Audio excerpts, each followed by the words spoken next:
What's up, guys, and welcome to Output Racing League Season 1 2021, the Autism Awareness 80 live and exclusive from the Michigan International Speedway. I know this is coming a day late, but that's just the way things happen. It looks like the drivers that are on track are about to do a little bit of a pit party here. So let's have a watch and see what we do. Some big changes this season, one of which being we are going to be in the ARCA cars, as you can see here on screen. And we've got a couple of new people in the field as well, new paint schemes, and it should be a fantastic season. Of course, we're going back to the short seasons rather than running all year long. And some guys are already getting a little bit rubby-dubby against each other here on the pace lap of the pit party. But this is the way we're going to be starting the 2021 season here on the Aussie Sim Commentator channel. You can see the drivers are getting ready. Jonathan Hernandez going to lead the way here for the pit party. On his outside, the 20 car. I think it is. No, the 21, Brian Chambliss. And they're off and going. The 88 of Jonathan Hernandez already taking the lead here in the pit party. Not too many shenanigans as of yet. But yeah, also with the fact of us driving the ARCA car, these things do have the new damage model, which I'm sure our drivers are going to be showing off to us here in just a few moments, because we all know how pit parties go. They end up being chaos very, very quickly. There's the 4 of Jaron Sanchez on screen and the 2 of Chris Champeau. Both of those are very, very beautiful looking cars. They're going 3 wide with the 64 of Jonas Marquez. And it looks like they survive that little trip into the 3 wide realm. We've already got a slow car now. I do believe that is the 50 of Christian Budd. Oh, and it's kicking off already. The 19 of Brandon Ishkanane. I'm probably going to be butchering his last name, so I'm just going to keep calling him Brandon. But he is a new driver in the league, and already things not going well for him here in the pit party. As we get back to it, you see the 17 and the 64 on screen. That's Steven Peplitsky right behind Marquez. Just in front of them, Chris Champeau and Jaron Sanchez. Side by side as they go through turns 1 and 2. And it looks like everything's fairly even. Oh, in the background, Frank Isaacson just absolutely murdered Ken Campbell there in the 15. And both those cars unable to continue in the pit party here.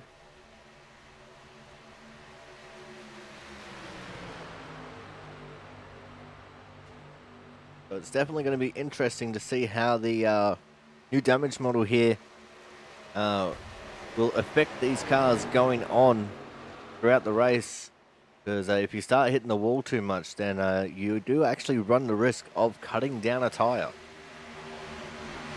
And then obviously the crash damage as well is a big factor, as we've already got someone experimenting with alternate dimensions. That is the 36, I do believe, of Michael Watkins there, experimenting in the alternate dimensions. The yeet on his car says it all. Also got John Lazelle up there in the 23. He's running the 12 on the car at the minute. He might actually have it set to appear when they're racing the league, as Watkins gets loose and takes out the blue cone there. Rest in peace, iRacing blue cone.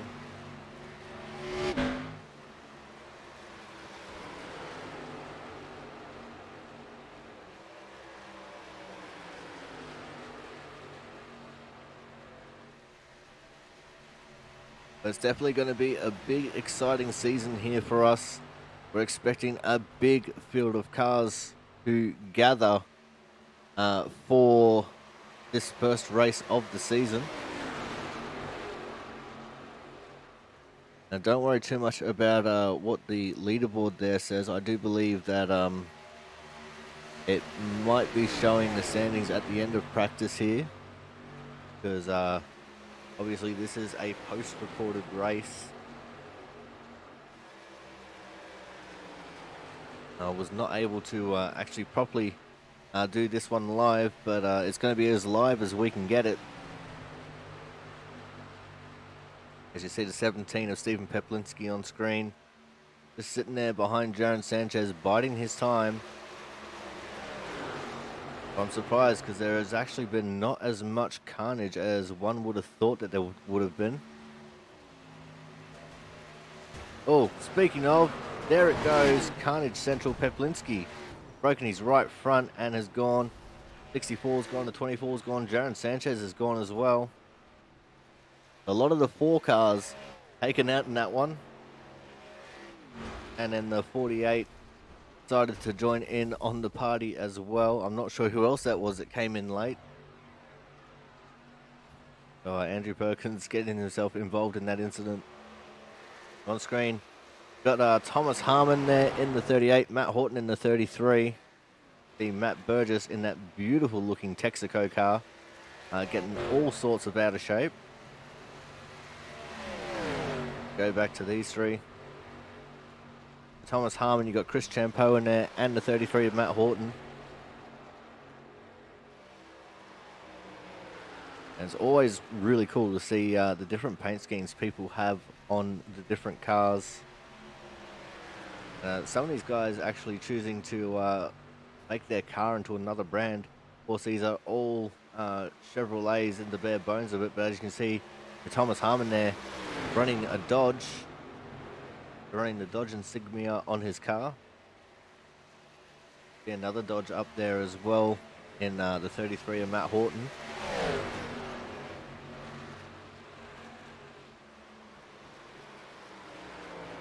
Chris Champeau goes for the big inside move there on Matt Horton. And he makes that move stick real nicely, and it wasn't Matt Horton I was thinking of. It was whoever is in front of Thomas, who is Ken Campbell. Matt Horton running the Chevy.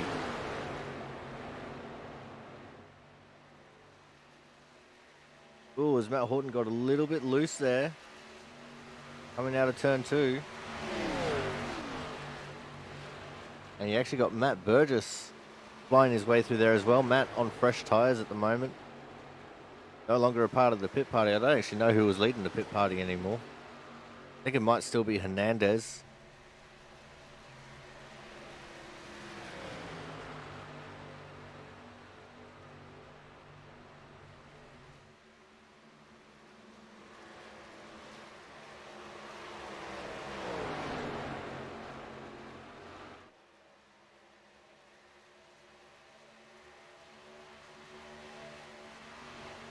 It's John Lozelle.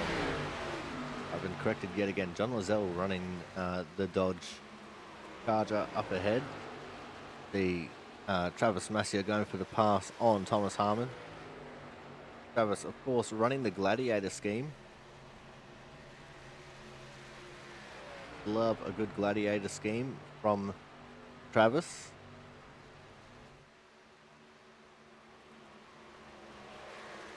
As the 212s pass each other.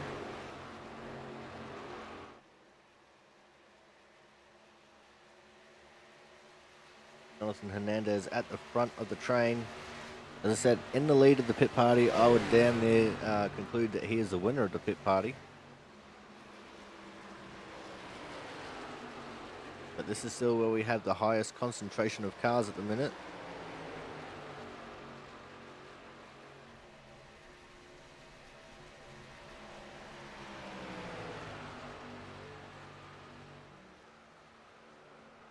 Oh, as we see Matt Burgess going for a big old spin there.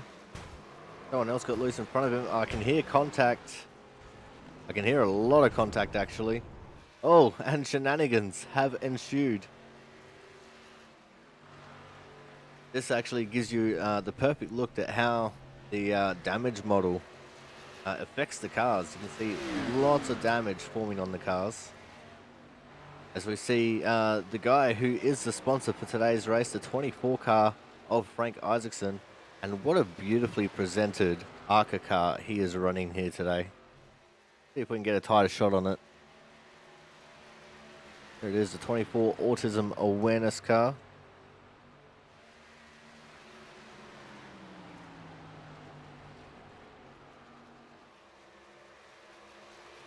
Frank always has really nice cars. He does all of his paints himself, which is makes it even better. As you can see him trying to make a move on the 5 of Mark Pentecoff, who is running the Kansas City Chiefs scheme.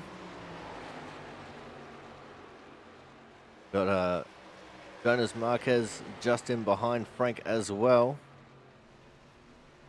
I think Jonas also has a little bit of autism awareness on his car as well. See if we can get a tighter shot. I believe that's, yep. He does indeed. There you go, you got the 2 autism awareness cars, nose to tail at the minute on track.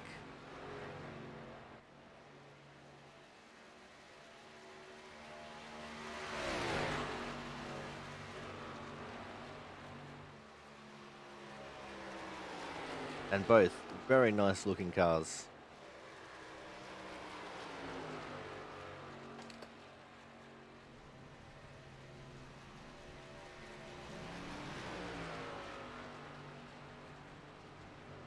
It looks like Jonas is about to make an overtake here on Frank. See how well he gets on with it, maybe not. Go back to Ken Campbell and Michael Watkins. As I said, Michael running the Yeet car. Got Ken Campbell there in the red and white car there. Running the Campbell scheme. It looks like Jonas unable to make the overtake as we see Peplinski and Perkins in some more drama here on the back straight. Those cars both very, very damaged. Perkins has actually collapsed his right front and he cannot move.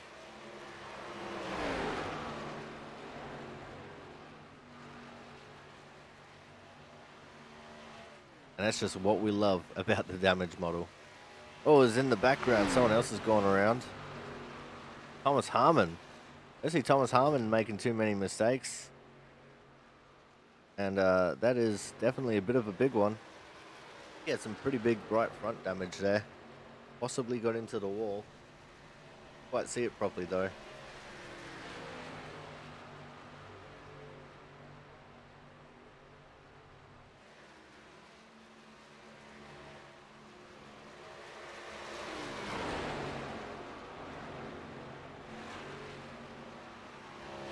Still got about 22 minutes left here in practice. You can see a lot of the guys just trying to get things figured out here. You see Gary Waterworth in the 22 going for a big slide. And he has severely damaged his left side of the car there. Hitting the inside wall with the left.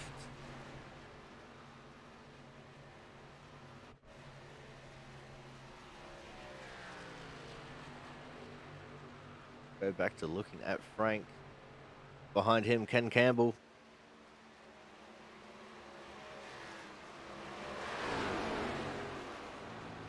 Frank running very high on the track. And here comes Campbell up on his inside now. Just behind them, Andrew Perkins, Christian Budd, and Matt Burgess. Andrew face all on his own. Matt Burgess and Christian battling out. Christian actually into the wall in turn 4 there.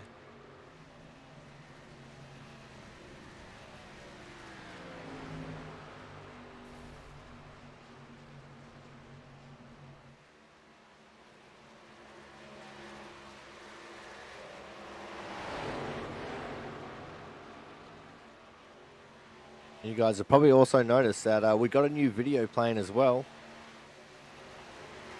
And you will be seeing quite a bit of that because it's going to be used as the intro video and also as advert video as well. But just when we need those shorter adverts. It's also going to be used in conjunction with the other video as a longer form of the advert.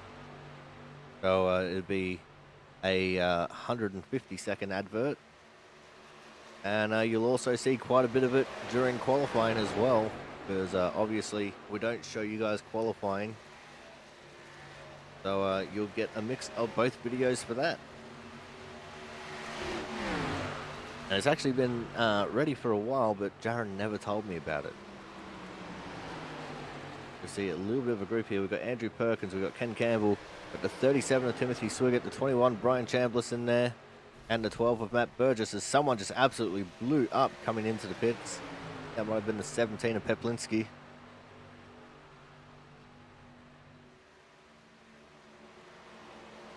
But we're watching this little exchange on track.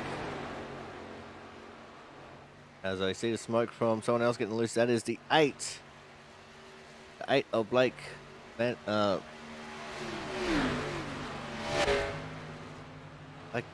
Matties.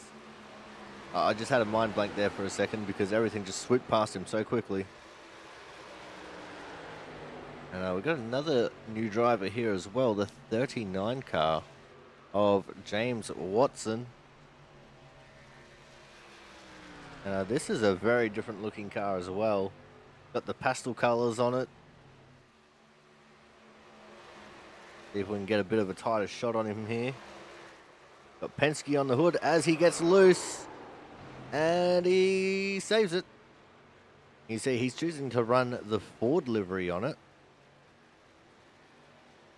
Got the old Ford Fusion on it. As Frank Isaacson comes up to overtake him.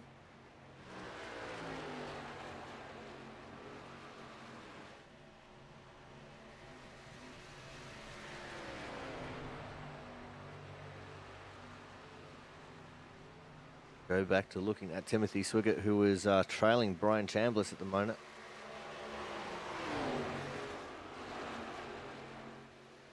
Chambliss running that Taco Bell car for this race.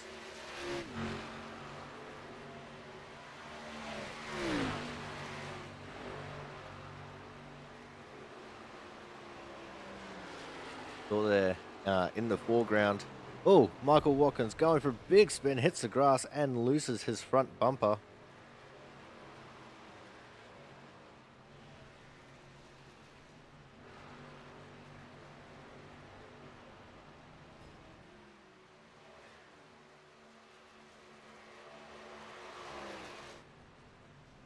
A few cars pitting there. Got Jaron Sanchez, you got Matt Horton. I think Kyle Kraus is in there with the pits as well.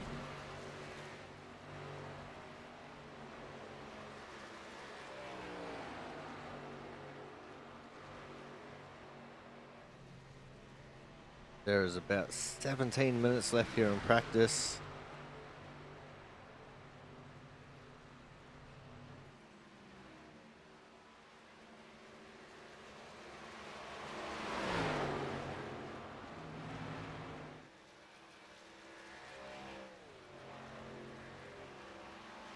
Oh, big slide in the background. That's the 21 of Brian Chambliss.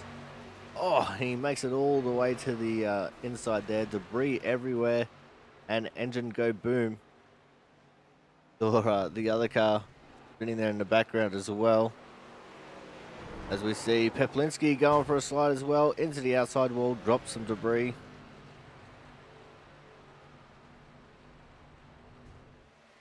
So it's very possible also that we'll see debris cautions with this form of racing as well, especially when we get to the shorter tracks. As the 13 Travis Massier, turn 2, bit of a danger zone right now.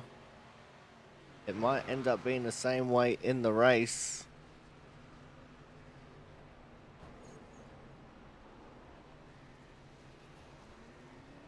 But while we have the advantage at the minute, we're going to go to a quick commercial break. And when I say quick, I mean it's only going to be a minute long, so make sure you guys stay tuned.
And just like that, we are back. And you see we're on the 38 of Thomas Harmon. It was the 88. Jonathan Hernandez gets sideways and gets absolutely clobbered there by Kyle Kraus. See debris strewn all over the inside of the track there. As we're back on Thomas Harmon. Very briefly. I don't know what happened there, but they both just disappeared from screen. As we actually have another new guy that I want to quickly check out. Got the 14 car here of Rob Tracy. Another new recruit to the Output Racing League. And what a very nice looking car. The chrome blue is absolutely fantastic.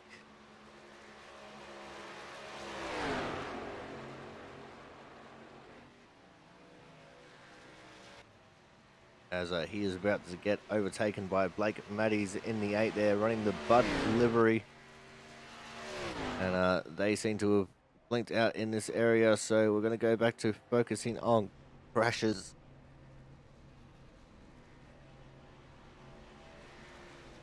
And we're looking at Mark Pentecoff in the pits, apparently. Oh, there we go, we're back on these two. Not sure what's going on in turns 3 and 4 there. I think we might be having some issues with reception. Seems a lot of cars are disappearing over there and coming back.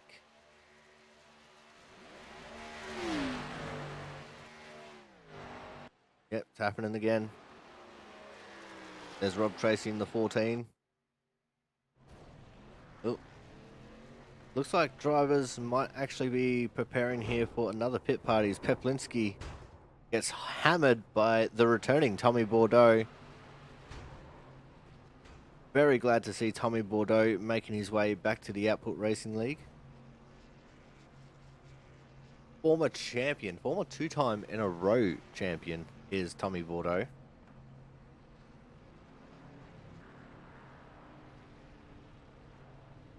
And it does indeed look like they're about to go for another pit party here. Peplinski rolls across the front of everyone with his super damaged car. It's so damaged the right rear is actually off the ground.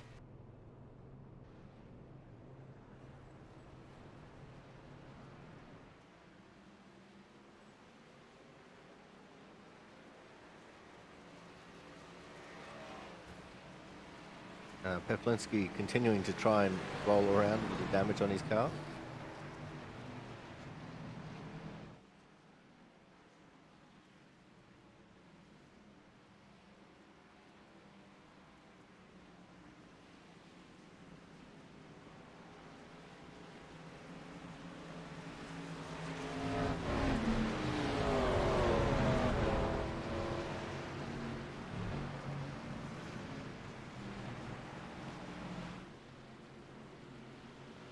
Everyone is all formed up. You see the 3 there. Philip Kruger. Pretty sure that's another new name and face. You also got the 20 there of Doug Luckrow. Another new driver in the league. Now we've already talked about the 19. There's a 57 of Tommy Bordeaux there as well.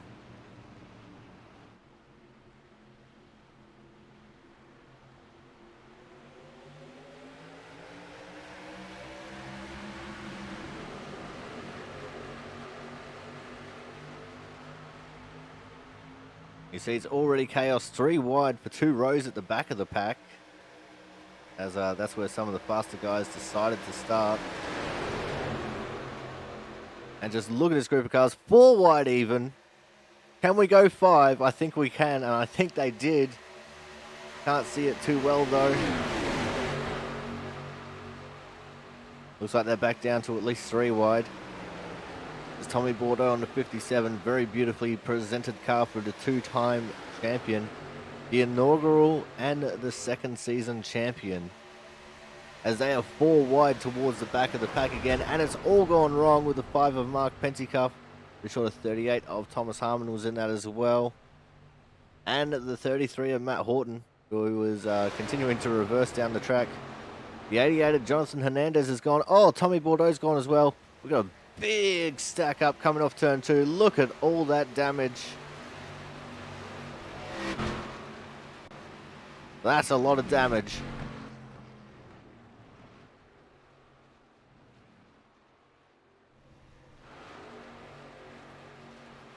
As we continue on now.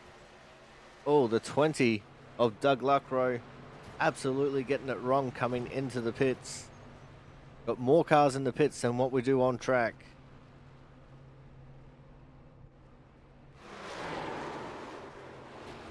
And there goes the 3 of Philip Kruger. He's gone as well.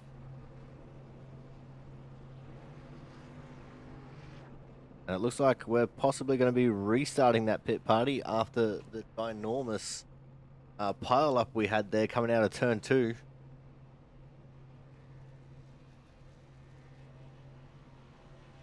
Got just over 9 minutes left in practice here before we move on to qualifying.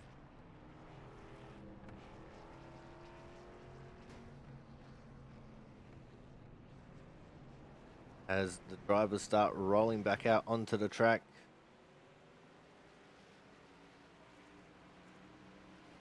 Hernandez and Watkins there at the front. Sanchez dropping to the back because he never wants to start off the front row.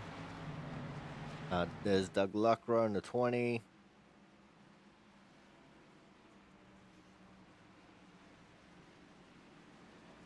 So having a quick look at some of our new guys here.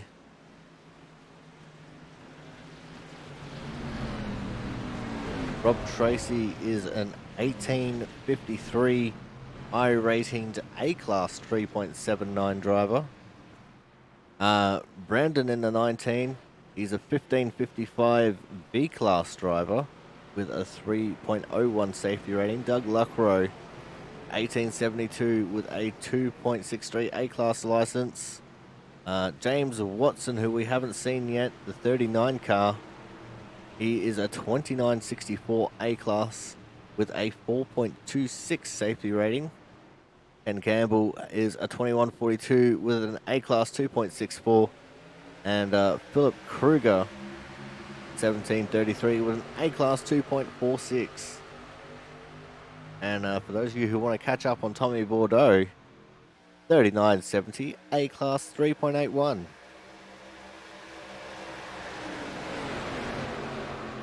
As the drivers are off and racing for the next pit party. This is the second attempt at the second pit party. All's clear so far on the first lap. They're 3 wide towards the back again. As Jaron Sanchez trying to work on the inside of the 81 of Corey Williamson. Didn't work out for him. As Zach Floyd goes around. Number 9, Exalta Paint. And more shenanigans there as well. The 13 and the 19.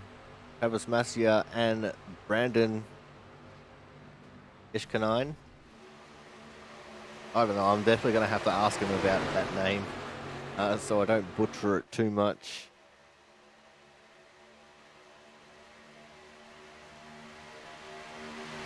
You see the 3 car there. Got a little bit loose coming out of 2. Took to the apron but was able to save it. 3 wide to the bottom. Goes the 12 of Matt Burgess, but pulled out of it. Had Chambliss and Andrew Perkins on his outside. But we go 3 wide on the front straight, 4 wide even. Corey Williamson on top, Swiggett, 12 of Matt Burgess and the 4 of Jaron Sanchez. They got back down to 2 wide going into turn 1. Got about 10 laps to go in this practice. In fact, I think it'll be about 9 laps to go.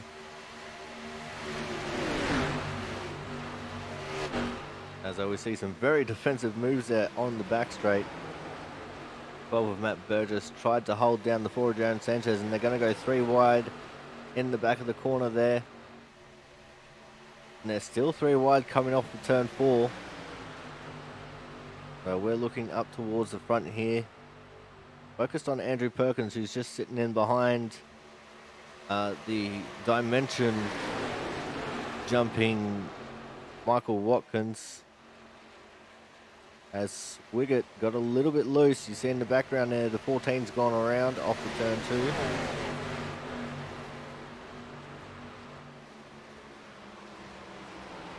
There's a 60 of Kyle Kraus trying to get to the inside of Sanchez as Watkins got into the wall.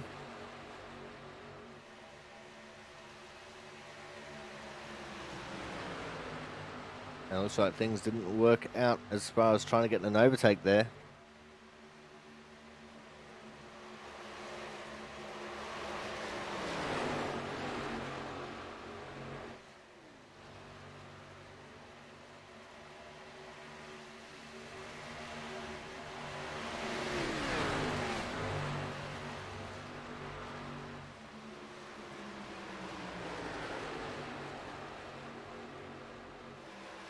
Tight little group of cars here. It's got the 48 to 20, 37 to 60, the 4 and the 12.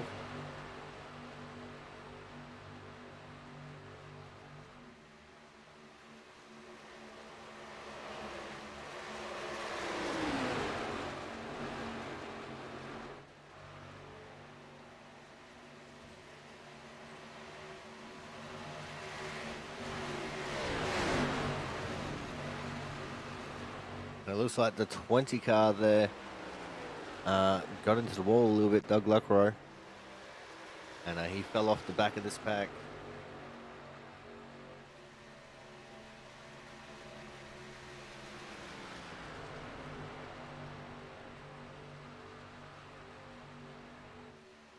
We now have about 4 laps left to run in this practice session, just over 3 minutes.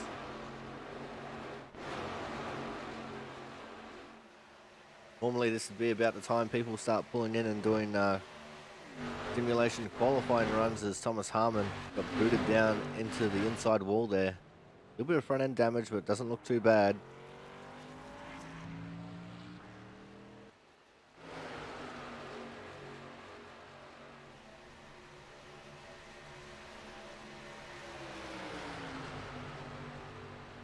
Peter 12 of Matt Burgess trying to effect an overtake on Kyle Kraus. Didn't work out for him. Kyle right up behind Andrew Perkins there, getting the draft. Got another little battle here as the 2 of Chris Champeau almost put that 3 wide with the 20 and the 60. The 64 that is. You look at Gary Waterworth in the 22. Hopefully we get these issues in 3 and 4 sorted. I don't like disappearing cars. Disappearing cars definitely not good.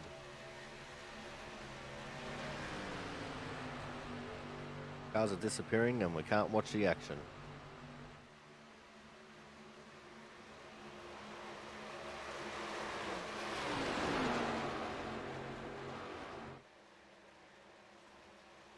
Oh, we've got one in the wall there. Sure who that is. I think that might be Jonathan Hernandez in the 88. As everyone makes it into the null zone there and blinked out.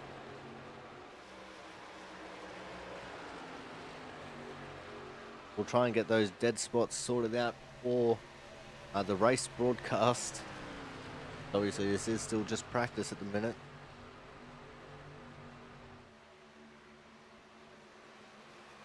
Have 1 or 2 laps left here in practice at the minute. Some of these guys might be able to squeeze 2 laps in. Others will not quite get there.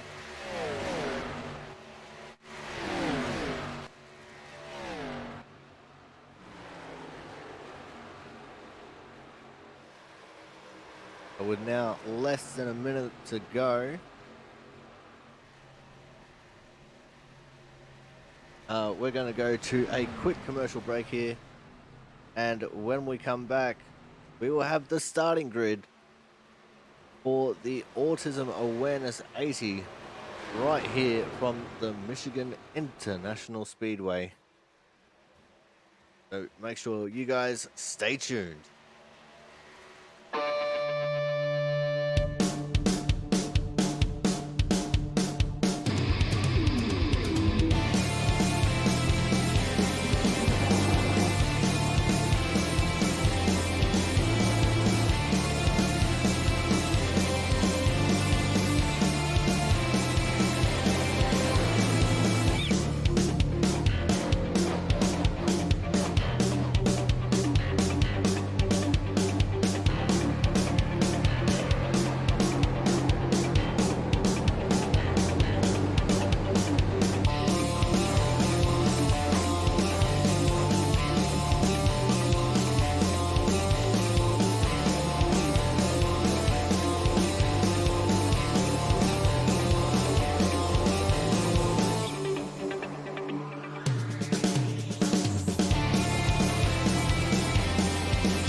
And we are back. And we are absolutely live right now as we have the starting grid set here for the Autism Awareness 80 from the Michigan Speedway.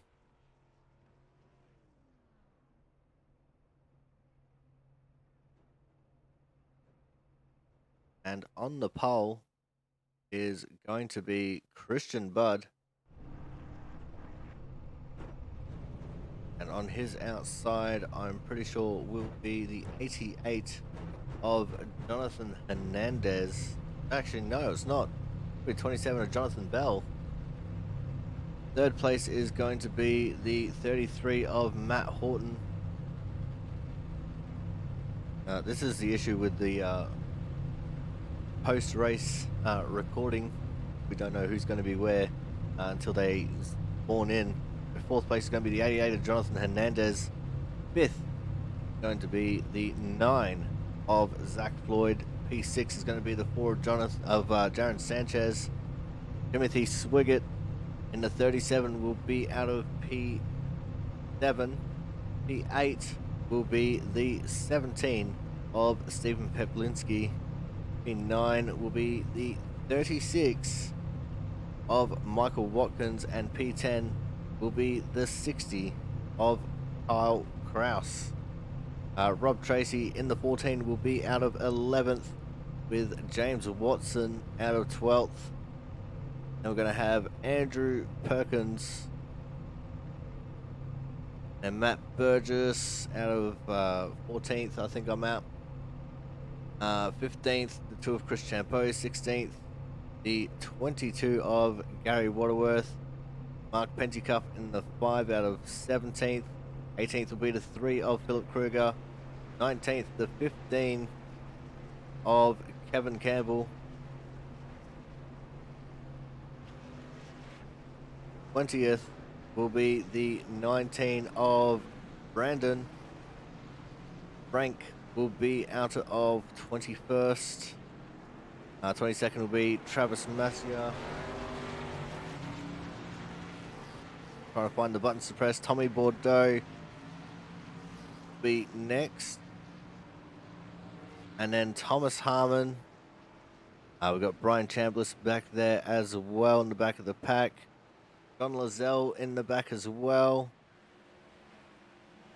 And Blake Matty's looking like he's going to be bringing up the rear here for this race as we get back up to our pole sitter, Christian Budd. Only one pace lap, then we get to go green.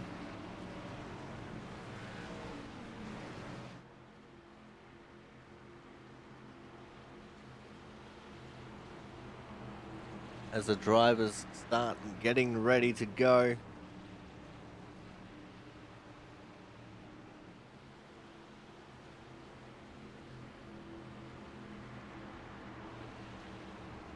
The pace car is making his way in. And for season 1, 2021, we are off and racing, and there's already drama in the back. And we are under caution. Hard to tell who that was at the back there. I see the 15 of Ken Campbell. Let's back this up. See if we can see what unfolded. This is before we've even reached the start finish line here. There's a whole lot of stack up. The 48 getting very close to the back of the 14. Big checkup. 2 of Chris Champeau also checked up. That checked up the 5 of Pentecuff. Oh, and Frank accidentally turned 15 of Ken Campbell into the outside lane. The 19 is gone. The 13's gone.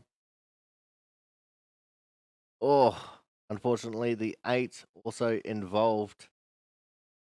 That is a couple of good drivers taken out early in the running here.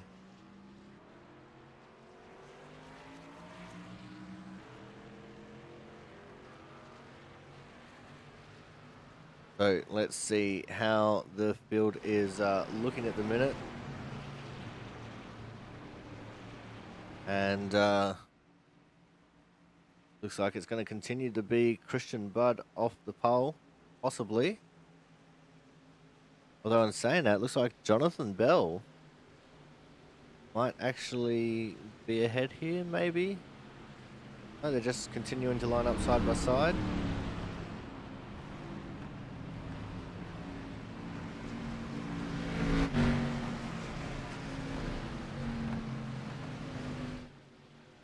I think it's just the unknown because they're all waiting on the pace car who's coming through the field. There he is. Have a look at the back of the pace car as he's making his way through. Oh, you can't see out the back.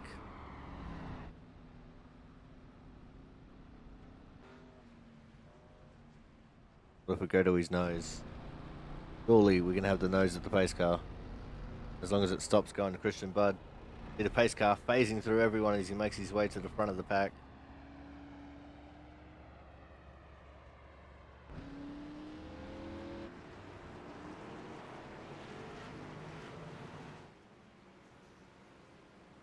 So we have our first caution of the day here before we even got lap 1 started.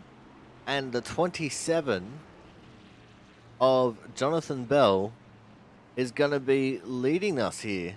So Jonathan Bell just having his nose in front of Christian Budd when the caution came out, it seems.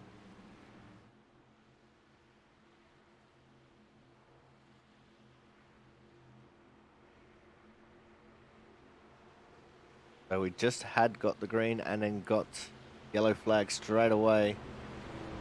And Blake Maddies and Brandon in the 19 already OUT out of this race.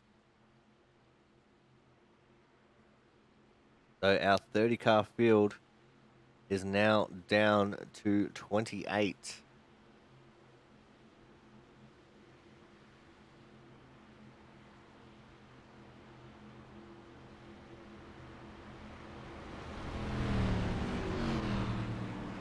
So we are going to go for a little bit of an extended break here while these guys are getting their stuff sorted out.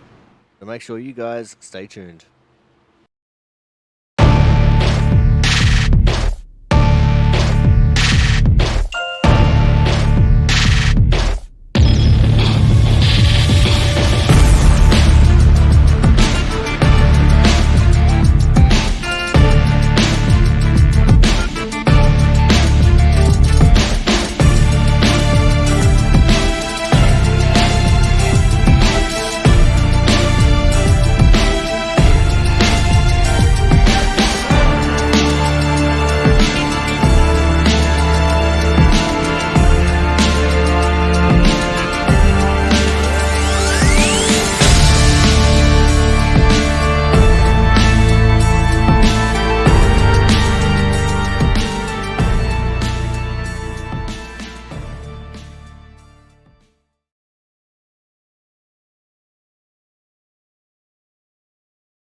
And we are back for the Autism Awareness 80 here from the Michigan International Speedway. And it seems some shenanigans are afoot. Um, Everyone just got waved around the pace car except for a few people that were here at the back of the pack. Which is a little bit weird. Our leader is, in fact, the 27 of Jonathan Bell.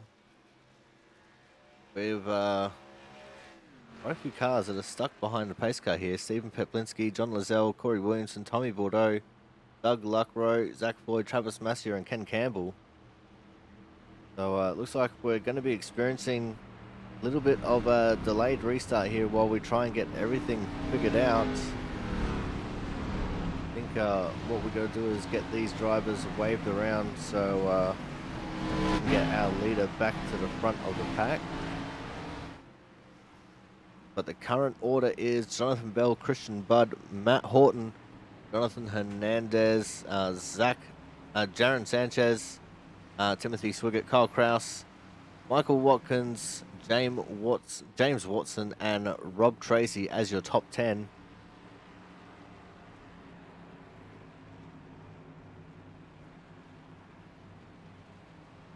And it's Burgess, Perkins, Champeau, Waterworth, Kruger, Penticuff, Isaacson, Chambliss, Harmon, and Marcus as your top 20. Campbell, Peplinski, Lazelle, Williamson, Bordeaux, Doug Luckrow, Zach Floyd, and Travis Massier.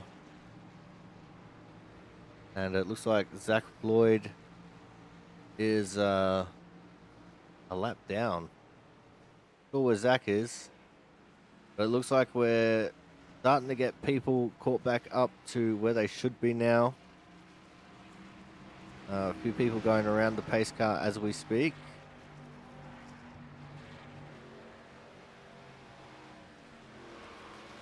And it looks like we might have actually lost Zach Floyd as well. We've got Zach Floyd, the 19 of Brandon, and Blake Maddies, who are OUT out. Yeah, the lights are still on the pace car. We're going to go at least one more time around.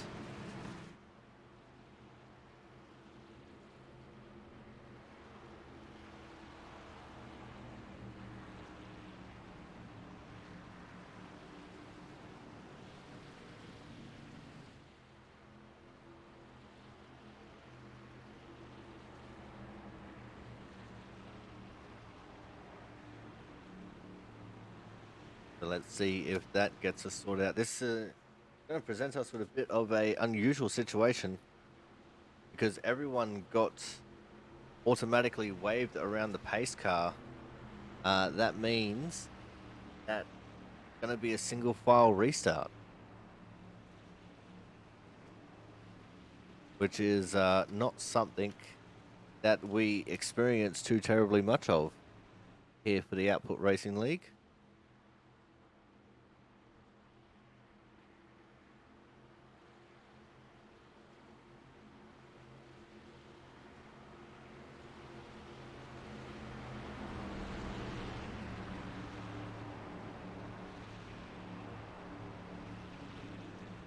So we're kicking it a little bit old school with the single file restart.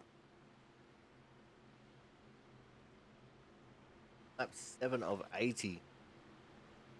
So, yeah, that caution and shenanigans that ensued from the caution coming out before we reached the start-finish lines definitely playing a little bit havoc with the server. But it's alright, we can kick it a little bit old school. Sure, no one would complain about it.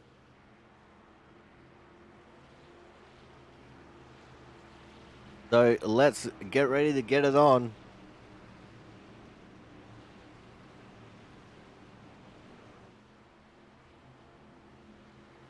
And as the pace car is about to make his way into the pits, let's get a tighter shot of these cars and crank it up.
There you go, 2 laps of Crank It Up complete. I know it wasn't exactly too cranked, but because we don't exactly have loud cameras here. But it looks like Christian Budd has re-overtaken the lead of the race now from Jonathan Bell. And Zach Floyd has made his way back onto the track 4 laps down. So he is not OUT out, he was just off. Also had the 19 of Brandon, who is sitting on the pits, so he's not out of it just yet either. I think he might have just left now.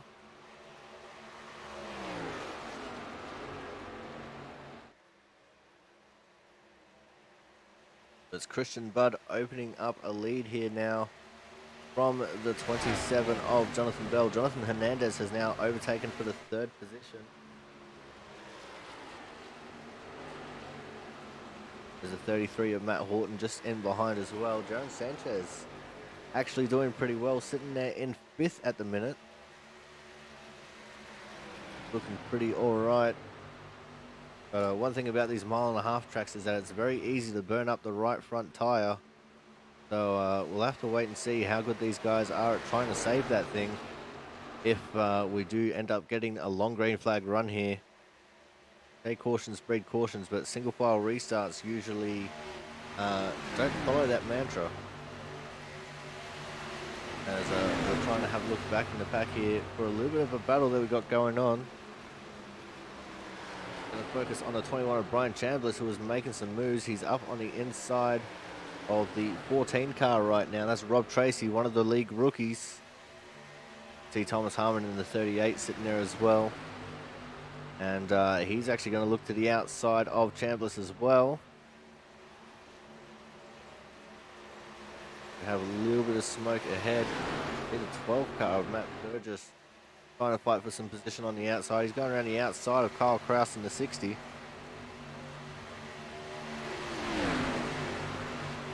It looks like he might actually make that move stick as well. In fact, he did. 22 of Gary Waterworth trying to complete the same overtake there. And not going to be able to get that one done.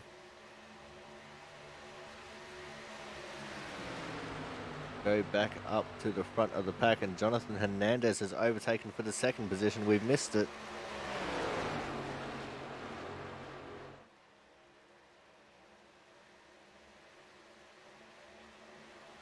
So let's keep an eye on this battle for a second, because I think this one might last a little bit there between the 2 Jonathans and Matt Horton.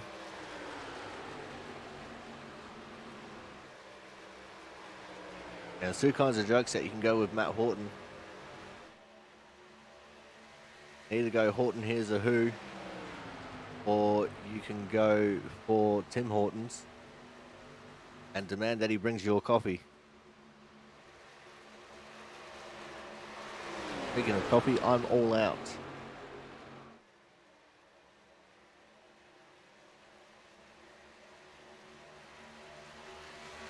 It looks like things are actually pretty settled here for the moment. A lot of single file racing going on. And we only have the 1 car that is at least a lap down. That's Zach Floyd, who is 4 laps down. And unable at the moment to really make effect of that and try and get some of those laps back. Shenanigans.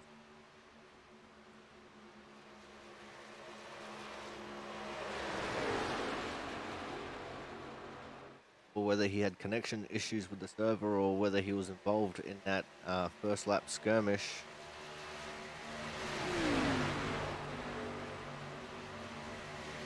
We're still keeping an eye on the 27 car here.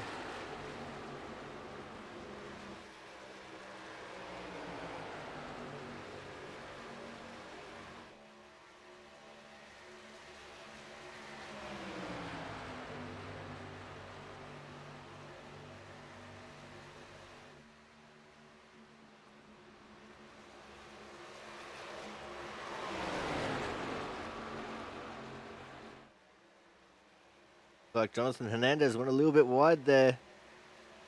It provides an opening for not just Jonathan Bell, but for Matt Horton as well. And just like that, Hernandez went from second to fourth and under threat of being overtaken by Jaron Sanchez for fifth as well. Looks like he's just gathered it up in time that Sanchez won't be able to get around him.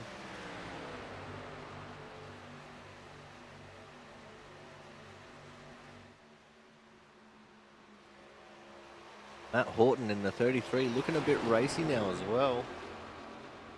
All over the back of Jonathan Bell at the minute. It looks like our top six here have just absolutely pulled away from the rest of the pack.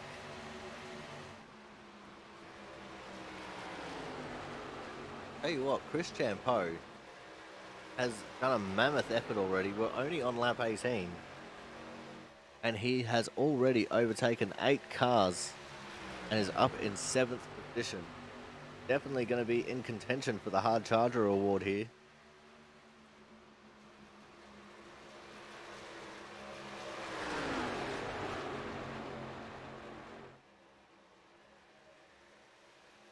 I have to keep an eye on what he does. He started back in 15th or something. But yeah, he's gone up 8 positions. 7th.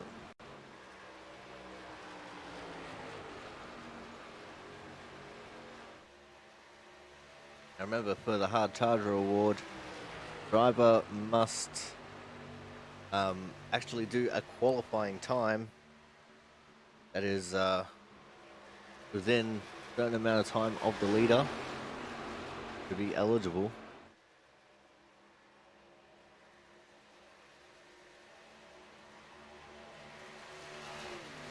And it looks like we're going to start getting a battle for P2 here. Matt Horton goes to the inside of Jonathan Bell. Runs Jonathan a little bit higher on the track than what he might have wanted, but Horton takes over the second position now. And this battle will reassume with Jonathan Bell now in third. Look at them both on the apron. Bell really desperately wants to try and get that second position back. All over the back of Horton.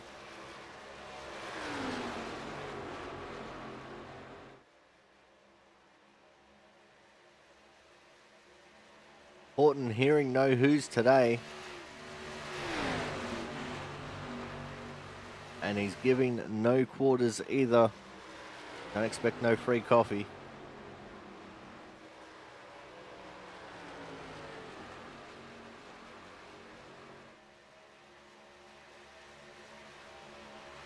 See Jonathan Bell trying to size up his opponent to re-overtake for second place.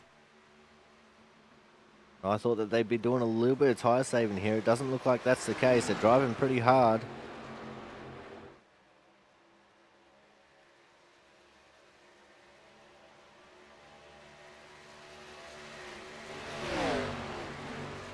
And here we go. Jonathan Bell to the inside in turn 3. Not going to quite have Horton clears. Horton comes down to pinch. Natural progression of the track takes them both up to the high side. And Jonathan Bell now on the apron. Horton leaves him plenty of space to come back up on track.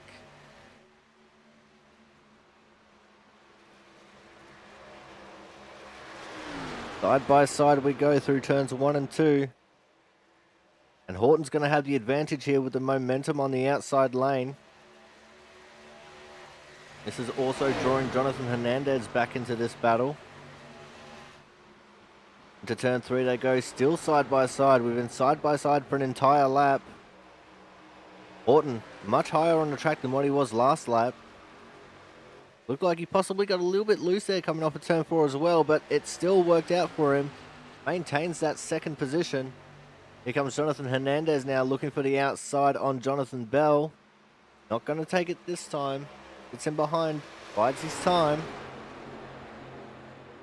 Horton still leaving that inside lane open, but Jonathan Bell got a little bit loose there, slid up the track.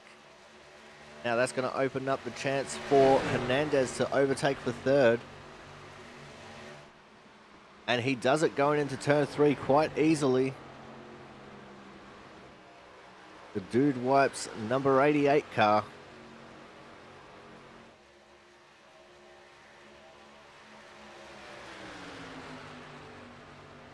Now let's see what Hernandez can do, whether he can overtake Matt Horton and take back second. Jonathan Bell back there in fourth. Thinking, how did it come to this? I was in second and looking good. Got to refocus and try and get back up there. Looks like he's going to look to the inside of Hernandez. Nope, slips back into line. And that DuPont number 27.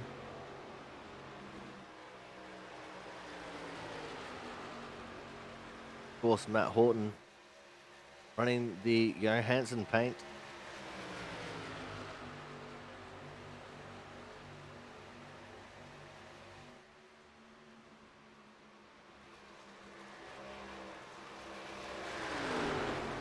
Now, it might look like these three have settled down, but I think that is probably very far from the case. Just making driving these cars looking very easy. In the foreground there, Christian Budd still just pulling away. Now here goes both Jonathans for a move on Horton.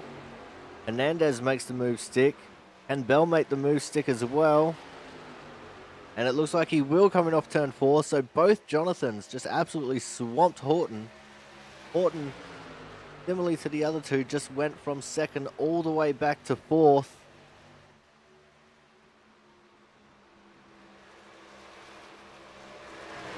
And that is not what he would want to see. Gonna have to work hard to try and get back up there now. As we are now nearly 30 laps into the books. We're going to go to another commercial break. So we will be back in just a jiffy.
And we are back here for the Autism Awareness 80 live from the Michigan International Speedway.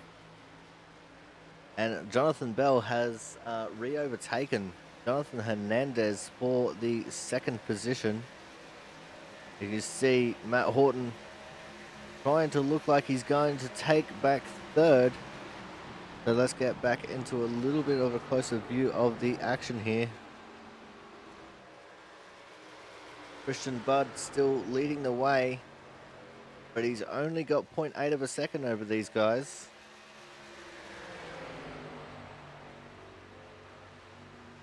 As we are getting nearer to the first round of pit stops. And I do believe it will possibly be the only round of pit stops. It's about a 40-lap run. But with that early caution, probably extend that out to about 47, 48, 49 if you've been fuel saving a little bit.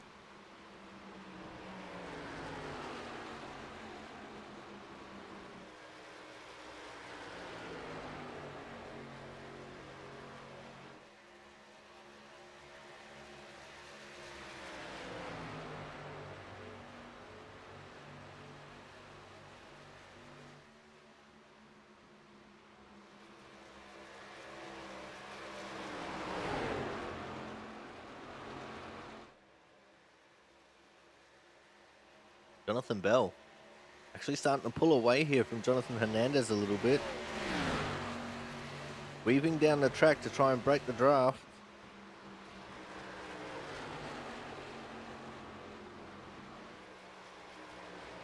Hernandez makes a mistake, goes a little bit too high. Oh, Horton trying to cut down and take advantage of Hernandez's mistake, gets loose and makes his own mistake. That is unfortunate. We have also officially now lost Zach Floyd. He went into the pits on lap 21 and decided to call it quits.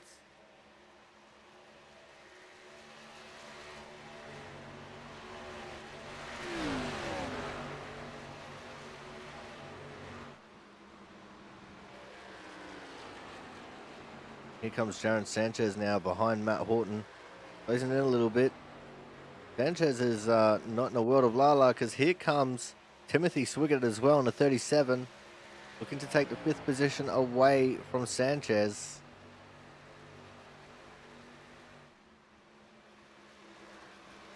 Chris Champeau started to drop off a little bit as well. He's back into 9th.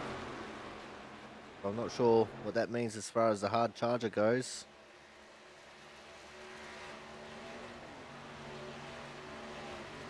One that really stuck out to me as potential from starting in 15th there. Looks like Sanchez holding on from Swiggett. Not going to let Swiggett get past him that easily.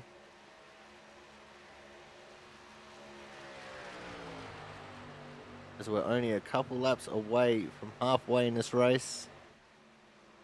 About 6 laps to be exact. 5.5 as they get onto the back straight here.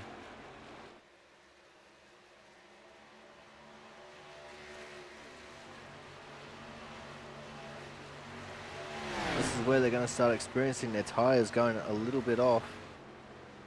As those who haven't been saving start dropping back. See Swiggett there getting the overtake made on Sanchez.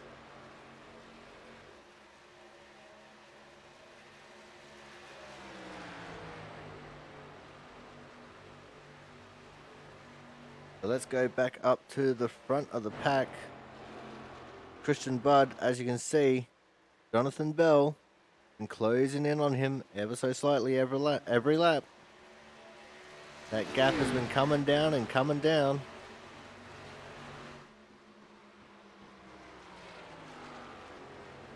So it looks like Christian Budd has not been saving his tyres either. As we are about 4 laps away from halfway.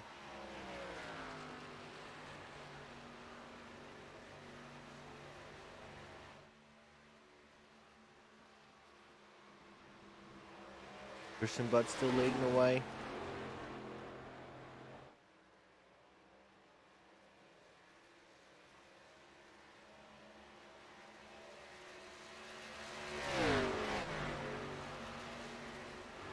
Looks like we've lost John Lozelle from the timing screens. Not sure what happened to John.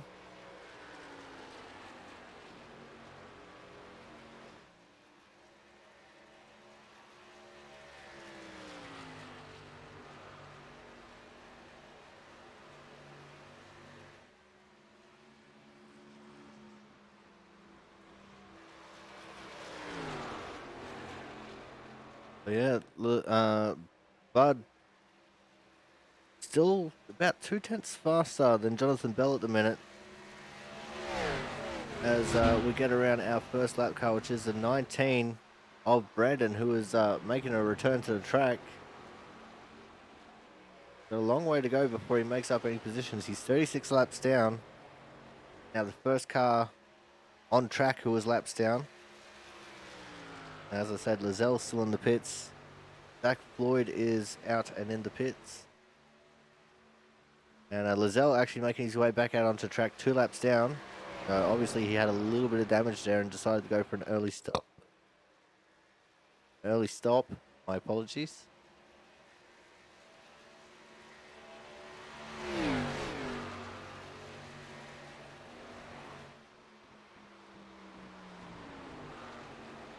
Mark Penticuff also makes his way into the pits.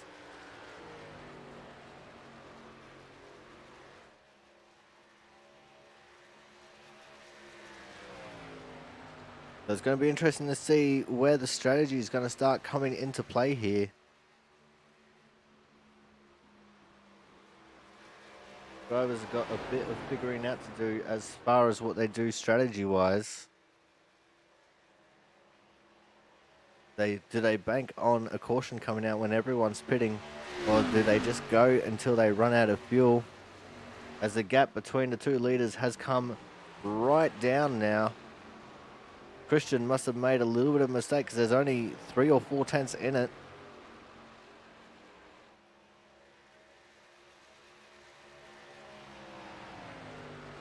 They come across the line.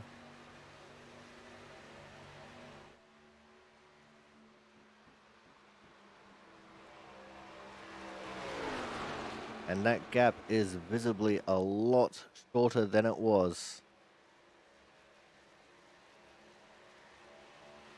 I can't give you current lap times for them, as we have crossed halfway.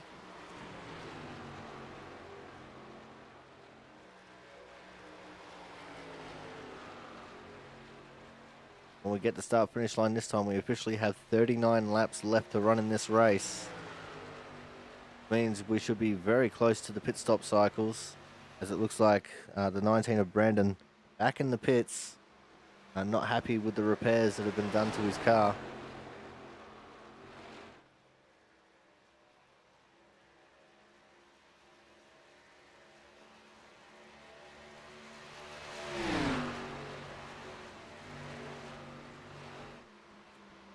So Andrew Perkins has already completed his pit stop. Corey Williamson and Mark Penticuff in the pits.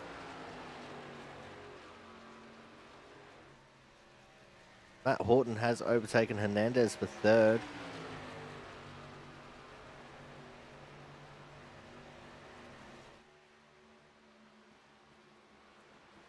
Not sure how long ago that happened. Don't worry about the distance it says as far as the time there goes. The distance from first to third is only about 2.6 seconds, as we have a flurry of pit stop activity, and we're starting to find that dead spot on the back straight again. And what we missed was Jonathan Bell going for the overtake on Christian Budd for the lead. So new leader on lap 44 is going to be the 27 of Jonathan Bell. We have 37 laps left to run in this race. See John Lizelle just behind these guys. He's on fresh tyres. He's already pitted. Ooh, a little bit of a tank slapper there coming out of turn 2. But he should still be able to blow these guys with ease. He's not going to, though. He's going to go to the outside lane, not wanting to get involved in the leading battle. So when are these guys going to pit? That's going to be the magic question. As you can see, Lizelle actually trying to bump draft with Christian Budd here a little bit. Tactics from the guy on fresh tyres. Trying to help out one of the most dominant drivers we've ever had in this league, as he swoops around the outside of them, both of them now in turns 1 and 2.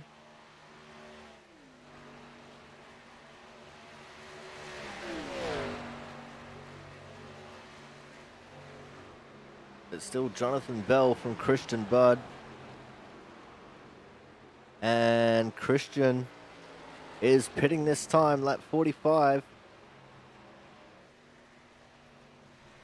So Jonathan Bell now clean and clear in the lead.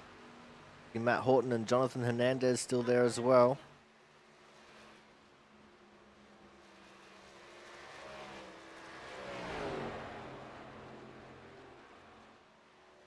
Now is the question of when do you come into pit? You're getting the overcut on Christian Budd, but when do you pit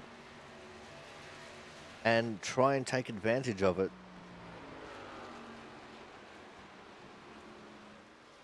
Christian pitting earlier will have a couple laps to set faster times.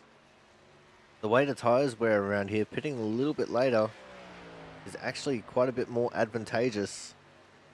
Save your tyres for those couple of laps, and you know,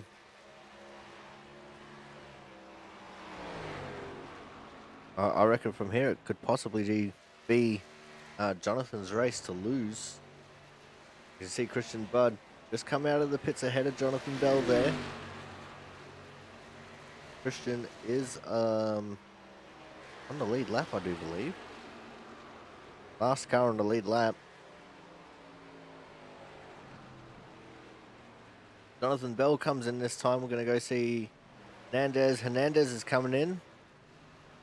There's the 33. The 33 is coming in. So is the 60. I think Thomas Harmon in the 38 stayed on track. I clicked on the wrong number. That's the one I wanted. So Thomas Harmon is currently the leader of the race. He's staying out a little bit longer. That could be risky. I think he might be running out of fuel. I think the other guys left it as long as they possibly could.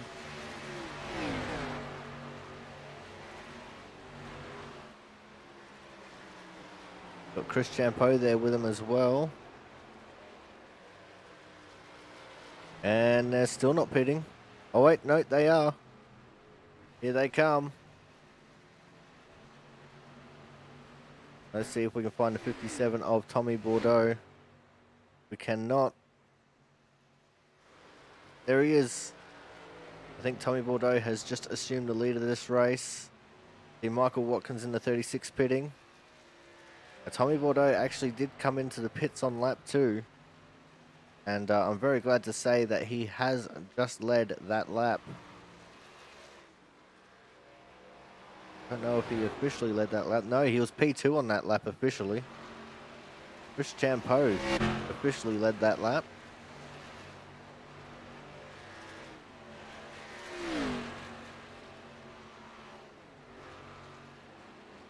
But because Tommy Bordeaux came in on that lap too, same with Travis Massier, they can go just that tiny little bit longer.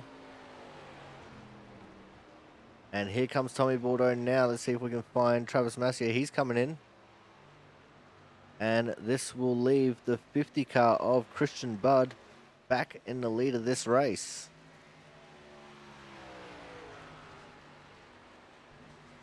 And unfortunately, Tommy Bordeaux unable to lead a lap. And that is also because his pit box is just in front of the start-finish line. But now that we have green flag stops out of the way, we're going to go to another commercial break here. This one will just be a short one. So when we come back, we're going to go the rest of the way to the flag unless we get a caution. Make sure you guys stay tuned.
And we are back here exclusively on the Aussie Sim Commentator channel for the Autism Awareness 80 here from the Michigan International Speedway.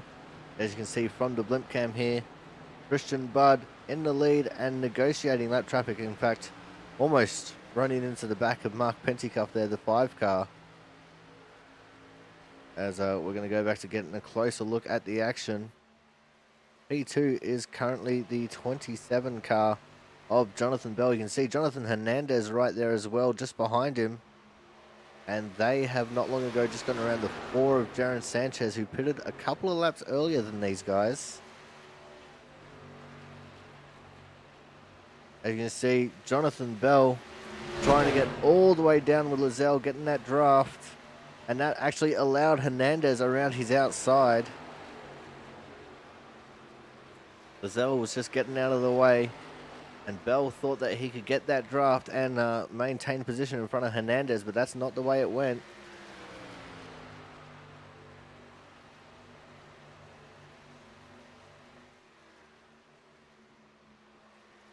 So this could end up being a little bit of a titanic battle here. Let's have a look at our 4th place driver at the moment, who is Jaron Sanchez. And he is right up behind John Lizelle there in the 23 car. 12 on track, 23 in your standings. And Sanchez gets around him with ease. P5 is going to be the 37 car of Timothy Swiggett. And he is in space all of his own. We have got a little bit of a battle back here starting to form between Matt Burgess and Thomas Harmon.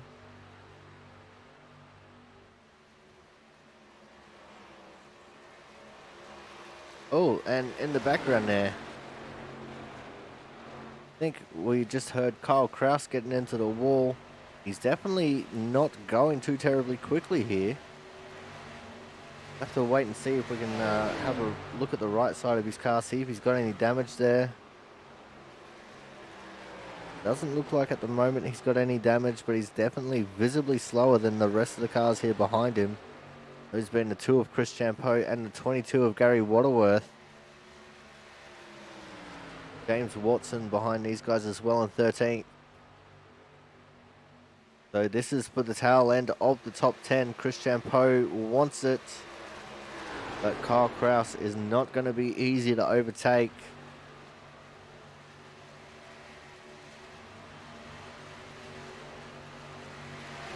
As they are also catching up to the back of the 17 of Stephen Peplinski. Peplinski having a lot of trouble during the practice laps. Like he's got it sorted out now. We haven't seen him in any drama so far in this race. As Kyle Kraus gets around him with ease, Peplinski might have a little bit of damage. So I think he's gotten into the wall a couple times this race as well. Chris Champeau also making that overtake and making it look easy.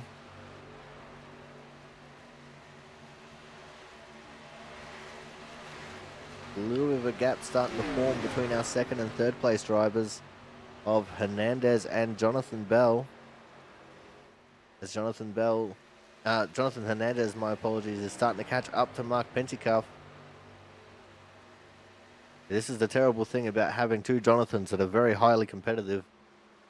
I'll mix them up constantly as the 5 of Pentecoff gets into the wall while letting the other 2 drivers past. Let's hope he hasn't damaged his car too badly. It looks like he was given a little bit of a wiggle there. See how things were handling. They appear to be handling somewhat all right.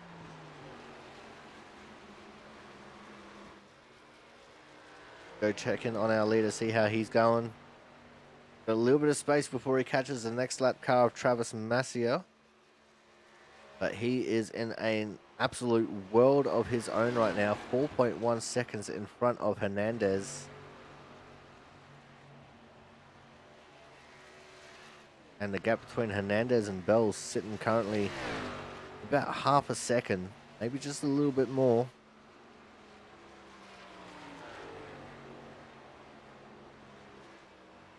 Again, don't trust the timing there in the race standings. In fact, it's a little bit messed up by the looks of things.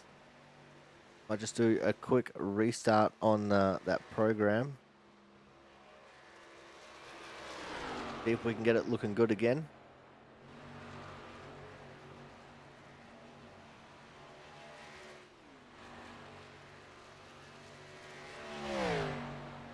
There we go, we got it looking all right. But that doesn't mean at the time there is going to be any more accurate.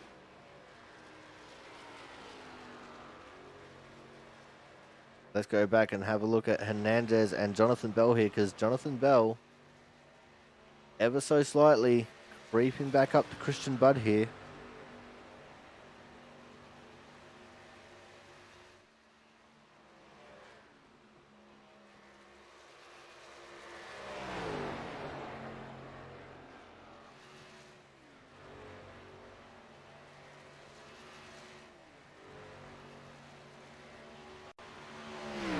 That gap is very visibly coming down. Only 0.4 of a second now. 3 as they enter the corners.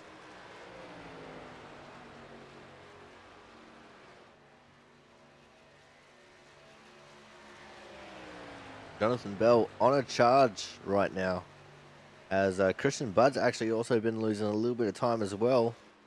Gap to the leader coming down. It's now 3.5 seconds.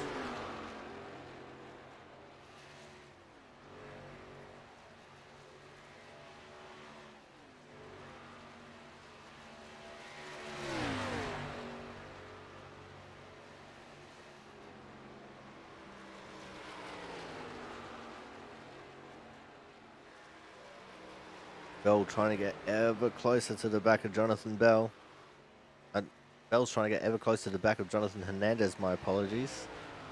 One of those days, guys. It's one of those days.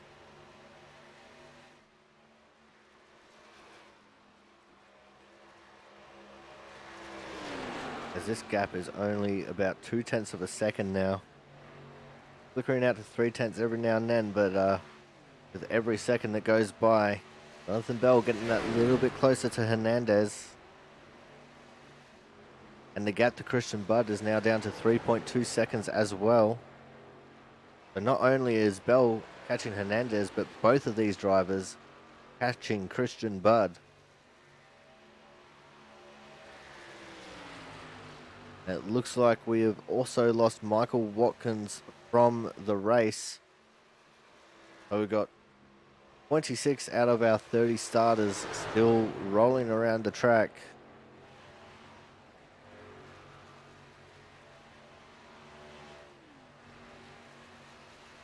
And the battle is now on for second.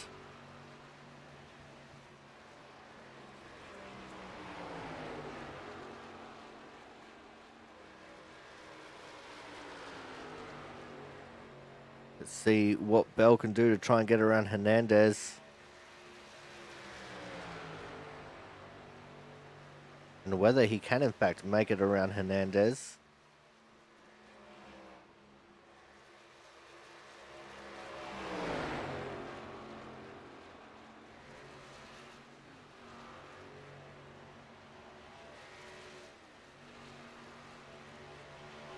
Thomas Harmon's made his way up into fourth in front of Matt Horton.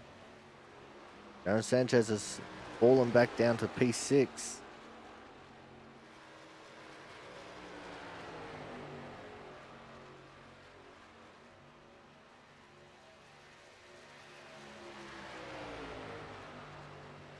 And here we go, moves on now, going into turns 1 and 2.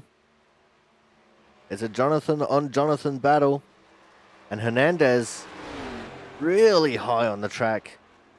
And that has allowed Bell to get around him. I think that might have been strategical. Didn't want to battle too hard with him because they have been catching Christian Budd. And didn't want to allow Thomas Harmon to start closing in on them either.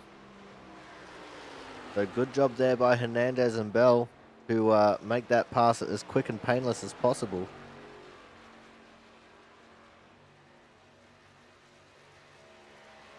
And it looks like Bell is going to start pulling away from Hernandez now. In fact, he's already got 0.2 in front of Hernandez.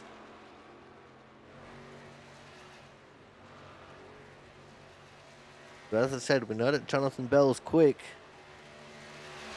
And he's going to be doing everything in his power to try and catch back up there. Let's go in and check on Chris Champeau, who is battling with Matt Burgess in the 12. Here comes the 60 of Kyle Kraus as well. Three-way battle here in the middle of the top 10. Kraus on the inside of Burgess. Sounded like Champo or Kraus, or Burgess there might have just caught the wall on the entry to 1. Would have been ever so slight of contact with the wall.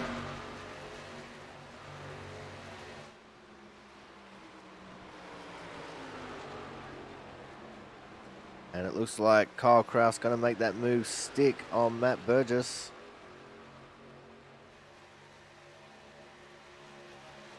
See if Matt Burgess has anything for Kraus. Can he fight back? He's still right there on the tail of Kraus as Chris Champo is catching up very quickly to the 4 of Jaron Sanchez. Chris Champo's on a charge here late in the race. He has 6 lap fresher tyres than Jaron.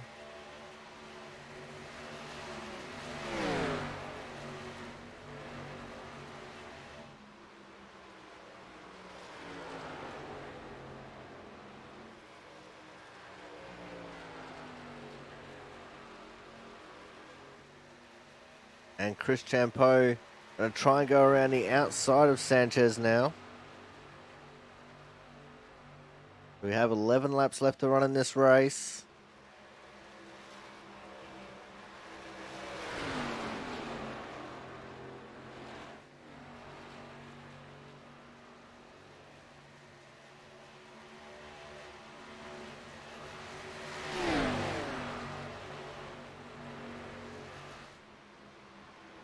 And there we go. Champo has overtaken Sanchez. 10 to go in the race as the 50 of Christian Budd just made it over the start-finish line. We have the Roadkill number 2, the Output Racing number 4. And it looks like Jaron Sanchez might get gobbled up here by Kraus and Burgess as well.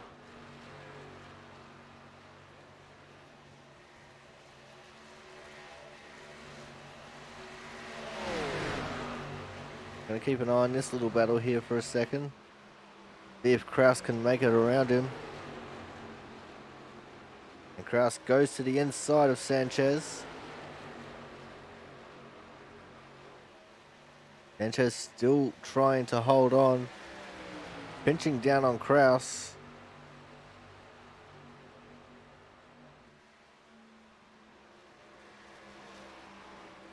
And it looks like Sanchez running that higher lane. Trying to get the momentum on that high side. I think it might have worked. I think he has, yeah, he cleared Kyle Kraus there. Coming out of turn 2. Kraus still on the inside lane. Sanchez still running that slightly higher lane. As the 12 of Matt Burgess gets a little bit too high, loses his momentum. But too close to the wall, Kraus now slots back in behind Sanchez. A great little battle to end off the race here. Interesting to see if Sanchez can hold on to it in front of these guys.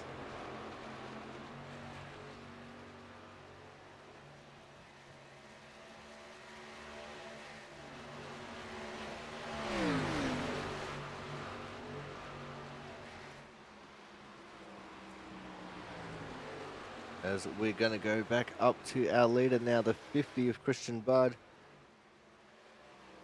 who seems to be in space all of his own. Got the gap back out to 3.5-ish seconds. Belen Hernandez, oh, the 24 of Frank Isaacson there. Like he hit the wall. And got a battle with Travis Massier there. Massier gets around him, that is for 23rd and 24th. As here comes Christian Budd to put Isaacson a lap down. Our sponsor for today.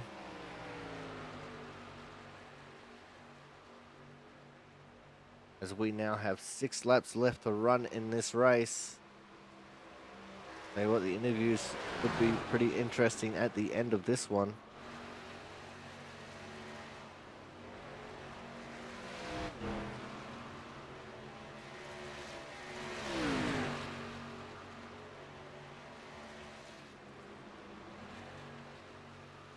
This gap here between our second and third place drivers is pretty steady at about half a second.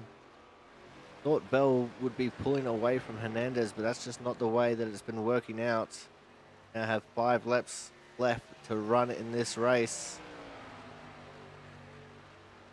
Guys have got to find something special if they want to make something happen against Christian Budd. Maybe the drama of a late race caution.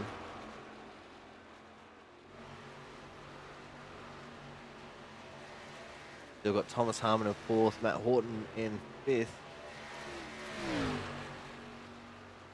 Go check back in on Sanchez quickly, see if he's still holding on to the 7th position, which he is. But he's now holding up 3 cars. Got Kraus, Burgess, and Waterworth all right there. Here comes Kraus to the inside again.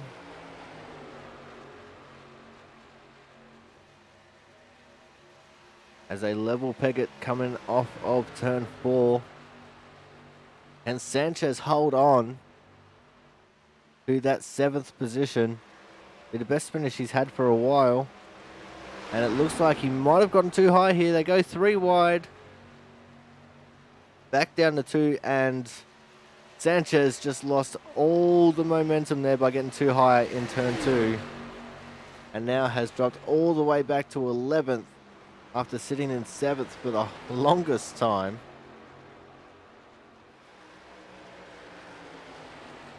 Sorry, my apologies. He's dropped back to 10th. A little bit of issues with the timing going on at the minute. But now you've got the 22 of Waterworth trying to make a move on the 12 of Burgess.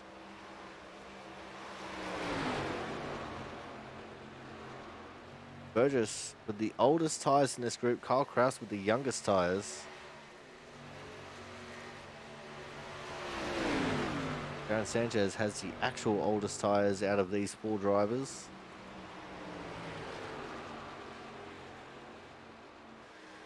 Gary Waterworth takes that position as we've got 2 laps left to run in this race. Going to go back up to our leader, the 50 of Christian Budd.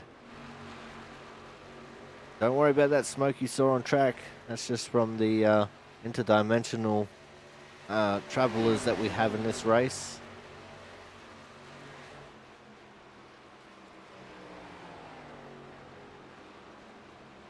As Christian Budd comes around turns 3 and 4 for the penultimate time.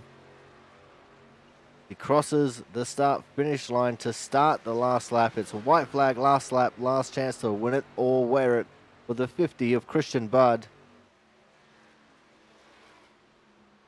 Has been the most dominant force of recent time. Didn't even compete in every single race of last season, but still sat on top of the totem pole for the longest time, and then just absolutely went and dominated the chase races. Of course, there's going to be no chase racing this season. With the much shorter, more condensed season. He comes out of turn 4 for the final time. Your winner for 2021 Season 1 is going to be the 50 of Christian Budd. P2 is going to go the way of the 27 of Jonathan Bell. And Jonathan Hernandez in P3. So we're going to have the 38 of Thomas Harmon in 4th. And the 33 of Matt Horton sitting in 5th. Absolutely amazing drive there. But we're going to stick with Christian Budd here. Let's see if he does a little bit of a burnout celebration. If you're a tier 2 sub to the Aussie Sim Commentator Twitch channel, and make sure you are spamming the burnout emote in the chat.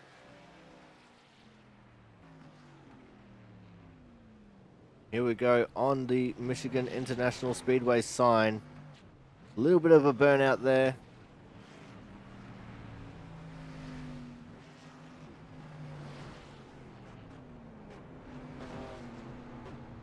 couple of donuts to make the fans in attendance happy.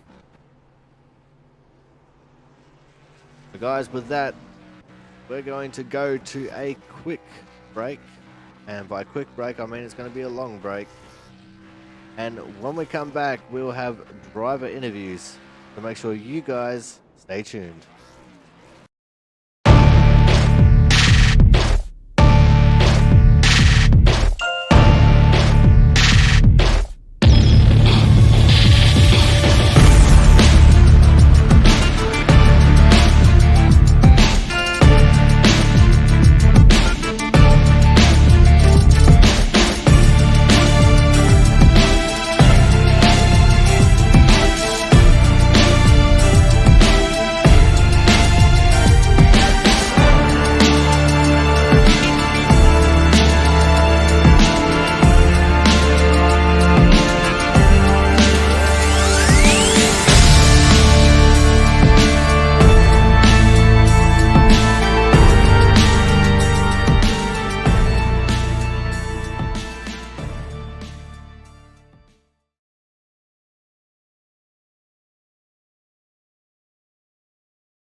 All right, guys, it's time for our Hard Charger Award winner. And today's Hard Charger is going to be the car of Chris Champo. Chris, um, amazing race from you, man. You started down in 15th and worked your way up into the top half dozen. What was the race like from you, and how crazy was that start from your perspective? Yeah, man. Well, I mean, it was definitely a good race. The start was a little wonky. I think I don't know how if everyone races in the off season or not. I think it's probably getting back at it a little bit of butterflies somewhere, but I don't know. I don't know what happened. We were cruising at pace speed, and then all of a sudden, I was behind the 40 at a Perkins, and he just checked up hard, and I dove to his inside to avoid it. Uh, but I think that accordion just got worse the further it went back, and then I looked in my mirror and I saw this car sideways and everywhere. So, I think from what I understand, someone up front blinked and disappeared for a few seconds, and so people were checking up, not sure where he was going to come back at, and that just sort of probably accordioned all the way back to the field. It's unfortunate for the guys in the back, especially a lot of new guys back there, but it doesn't happen very often in here. And I'm just happy we went green the rest of the way. Well, happy as he can be. A caution would have been nice to get kind of reset there at the end and have a shot at top five. But we raced really good. If I knew how to qualify in that car, we probably would have been in the top 10 to start with, and we would have had a much better run. Because late in the run, we were faster than all the guys up front. We just had a lot more ground to make up. All right, so we're officially back well and truly into the swing of things. So how was the race for you? Considering we only had that one caution, and also with this season driving the ARCA car, as opposed to the A car, which we ran the entirety of last year. It's definitely different. I don't typically race this car in official races, and I don't run any other leagues. So for me, it's. I mean, driven the car before, but it's a little bit different. It likes to hit the rev limiter a lot earlier than I expect, and so coming off pit road, I think I hit it like twice. But it's just getting used to it. Other than that, I mean, it really at the end of the day, it's a little bit slower, but it doesn't drive that much different. I'd say it's very comparable to the B car, like a slow version of the B car.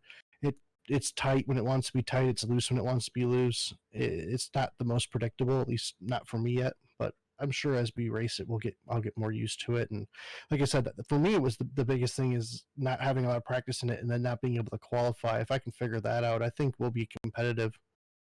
All right, Chris. Well, thank you very much for your time. Anyone you want to give a quick shout out to before we let you go here today? Oh man, Jaron puts on a good league. Kudos to him for pulling everything together. We got a whole bunch of new guys out there. Hopefully they enjoy the league and stick around. And I think we had a good showing. 30 cars on the grid. That's a decent showing. So everybody that came out and hung out and stuck it out. That's they got to be part of a fun race. Green pretty much all the way after that first caution. So it was good. All right, Chris. Well, thank you very much for your time again.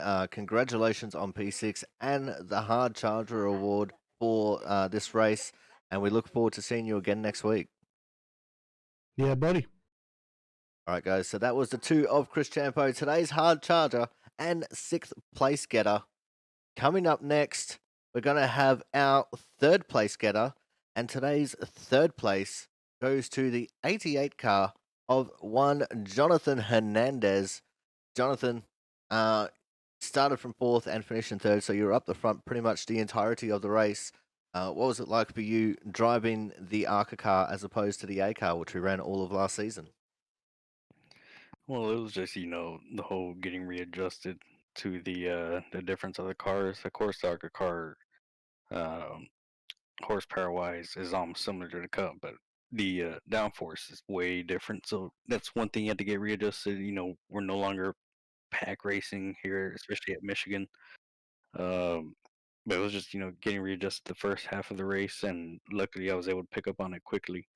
And like you said, stay up towards the front almost the entire race. Overall, I think the race was pretty good.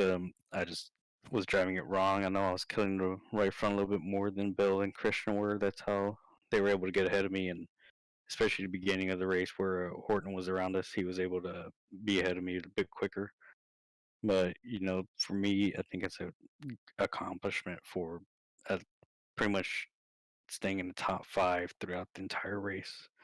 That's pretty difficult to do, and especially now with the amount of people we're competing with. But overall, I'm just proud with the top three. All right, so what was it like? We had a fairly long break. We did do a little bit of an off-season thing, of which you didn't participate the last few races. So, what was it like getting ready to get into race mode and then having that false start at the start with the caution coming out so early? Well, like you say, I didn't participate that much over the winter season. And throughout that, I was just taking a break from racing in general. I didn't do that many official races either, so you know, beginning with last week, I was getting back into the mix of things, of getting readjusted to it, the cars, ARCA, Cup, all of them. And so the nerves were pretty high. I started a race, you have the butterflies starting, and then after a while it goes away. So, when we have a caution, just, before we even get to the start finish, start the race, it kills what you have. Luckily for me, I was able to not get more nervous than what I was, thinking, oh, what happens on this restart? Luckily, we were in good position for the restart and not lose the draft of the top three. And it's just, it changes how you approach the start of a race because now you got to think of, oh, okay, this is how I should probably approach it. You're probably pre-planning stops like I was. I was thinking about pitting halfway and finishing the race on the other half, but I had to change that, pit all the way till that 40, I think it was 47, 48. So it just throws a curveball into the strategy. which sometimes it works, sometimes it doesn't. Luckily for us, it was able to work. So, how was working out the strategy? Because you go with the mindset of, well, if we've got a caution now, what's to say we don't get another caution in 5 or 10 laps? Or were you kind of expecting it to go green for a while? Well, I had a feeling we were going to go green for most of the race. Especially after the first caution, I figured we were going to have at least one more caution. And of course, that didn't happen. So the strategy was try to pit around Christian or Bill. And when Christian pitted, I decided to pit 2 laps after. And that was the mindset. As soon as I saw him dip in the pit road, it was to pit 2 laps after him. And we did. I was just hoping the tires on his will wear out quicker, and for me to be able to catch up to him. Luckily, or sadly, it didn't work out. We only gained about 3 seconds, but same time we gained 3.5 seconds on Bell entering pit road. Um, so it was just a hit or miss. It's either pit early and hopefully you catch a caution, or hopefully the guys behind don't catch up, or try to pit as late as you can and hope that either a caution comes out before you pit, or the guys that pitted early kill their tires way before you get a chance to get to them. So especially here in Michigan, in the mile and a half, especially with the tires being big, it you got to figure out, okay, do I want to pit early, late? Do I want to pit right when the leader pits? There's 15 different strategies, and especially throughout the field tonight, I'm pretty sure all of us had different strategies. Nobody probably had the same one. Um, you know, 4 tires is crucial here, and I thought, especially with Michigan surface, I thought it would be um, helpful for me and Bill's side to pit a little bit later, and we were close. Just had an extra probably lap, pitting a lap sooner, that 1 lap at least would have put us in position to get Christian. All right, man. Now let's look forward to next week. We're going to Las Vegas for 100 laps. What's the feeling like for you before we go into the Las Vegas race? Well, it's starting to think, okay, Las Vegas is known for especially 1 and 2 running the middle high line, 3 and 4 you're about the bottom. So tires are going to be more crucial there than they were here tonight. I wouldn't be surprised if Vegas turns into a 2, maybe 3 stop strategy race with how bad the tires get there. I'm looking forward to it. The mile and a halfs are usually good for us. We uh we had good luck last season, of course. Even though it was in Cup cars, we had good luck in the mile and a half program, and hopefully that carries over to this season, and hopefully get a good result out of Vegas. Fingers crossed, win. But the mindset early in the season is to get good finishes, strong finishes, stay in contention at points, because of course we're shorter season, no playoffs, so every point matters, and just getting consistent runs starting off the season is crucial. All right, before we let you go, Jonathan, anyone you want to give a quick shout out to before we let you go here today? Yeah, of course. I like to thank my team over there at ERG, and our uh, our new guys over there at APG Alpha Performance Group. Um, you know, they helped me design a car tonight. I had no idea what to run, but those are a good group of guys. Support my back. Um, of course, do wipes on the car for a sponsor tonight, and of course, I want to give a shout out to one of our teammates, Nick. His company over there, his family-owned company over there in North Carolina, RPM Motorsports.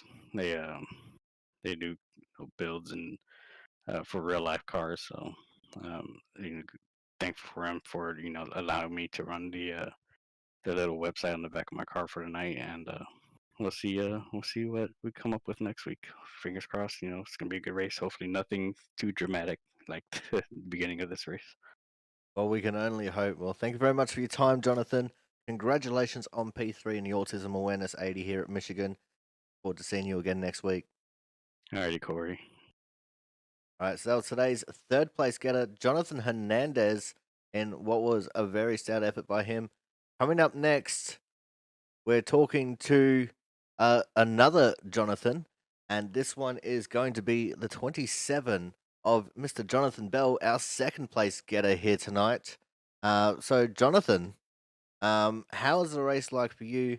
And what was it like trying to settle the nerves after getting the caution before we even took the green flag there? Yeah, that was I don't not sure what happened to cause all that stuff to happen, but it was after that it was just really chasing down Christian, and I was able to get to him right before pit stops and actually get around him, so I had confidence. I saved my tires better than him, and I just when I pitted, it was missed shot at my stall and disaster struck. So fell behind about 5 seconds and just couldn't catch up in the race. So I was only 3 seconds behind him, but just the gap was too big.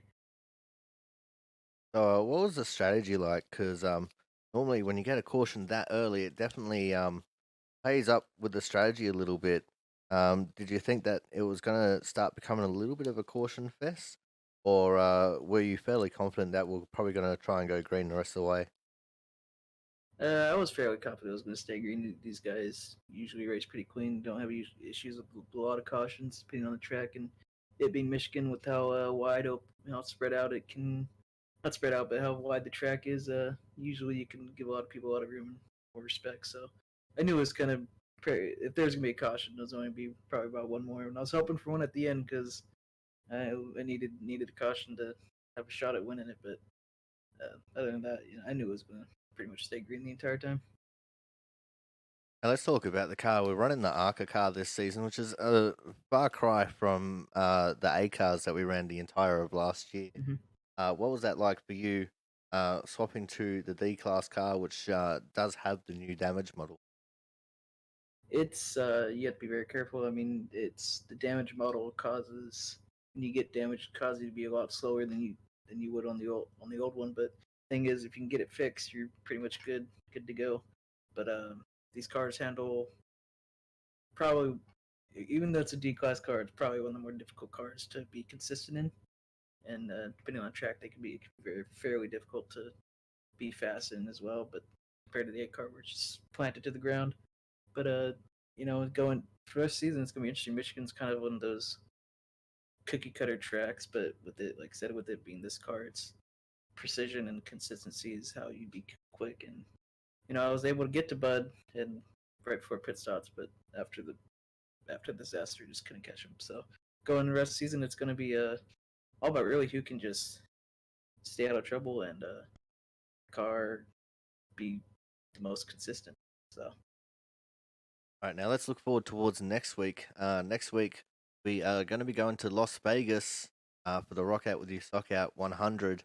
What's the feeling like for you going to Las Vegas? I'm pretty confident, being able to hang with one of the best guys on the sim out of everybody that's on it. He's the top guy, able to not only keep up with them, but able to actually get around them gives me confidence. Vegas is a little bit different track. I haven't raced that car or this car there at that track, so it's gonna be interesting to see how it's gonna handle. But Vegas, there's a lot of bumps, especially in 1 and 2 with the tunnel underneath the track to get in the infield. So it's gonna be interesting how the car handles through that. It's gonna be a lot different than the 8 car. You might see my main guess is you're gonna see a lot of guys riding the high line into 1, and then maybe low line into 3 and 4. We'll have to see though. But confidence is high. Just wish I could have avoided mistakes and got the win. All right, well, before we let you go here tonight, anyone you want to give a quick shout out to? Yeah, just thanks to Jaren and you guys for putting on a good league. The competition is high week in and week out, so it's always good to come out with the second place finish, no matter what track it's at. That's for sure. And just thanks for you to broadcasting it. So see you guys next week. All right, well, thank you very much for your time, Jonathan. Congratulations on P2. Forward to seeing you again next week. Thank you. All right, guys, so that was our second place getter, the 27 of Jonathan Bell. And, fairly good drive there for him. Just caught it a little bit short, but hopefully next week he can have something for today's winner, who is no stranger to winning in our league. He's one of the most dominant drivers we've seen in the recent past, and of course, it is the 50 car of Christian Budd. Christian, another win in the wins column for you. And what a way to start the season of the ARCA cars. Yeah, definitely like to start off strong. Um, so, uh, points matter. There's no drops. There's no chase. None of that. So you got to get every point you can. And the best way to do it is lead the most laps, win the race. Well, that's exactly right, mate. I mean, I don't know any better way to start off the season by having that combination. But just before the pit stop cycle, Jonathan Bell was definitely showing that he's got a little bit of pace in these cars as well. Yeah, I mean, I think if that had been the only run we had, he probably wins that race. I think I tried early on. I knew I really didn't feel like I could pull away.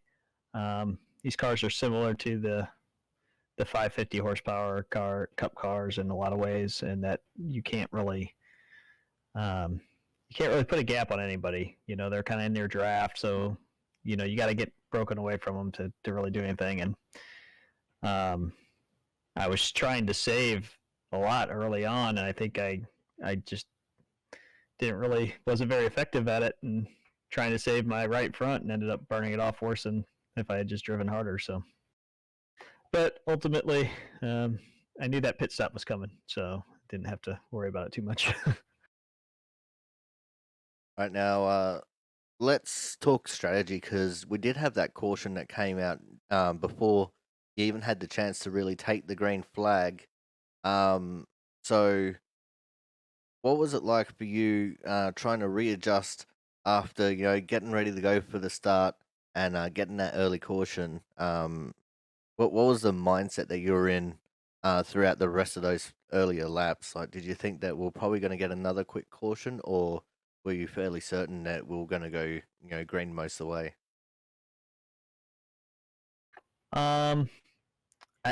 Obviously you don't know 100% what's going to happen, but my experience with this league is, unfortunately, a lot of times we get a caution on that first start of the race, and then we tend to go green after that. And so I wasn't really worried about a bunch more cautions.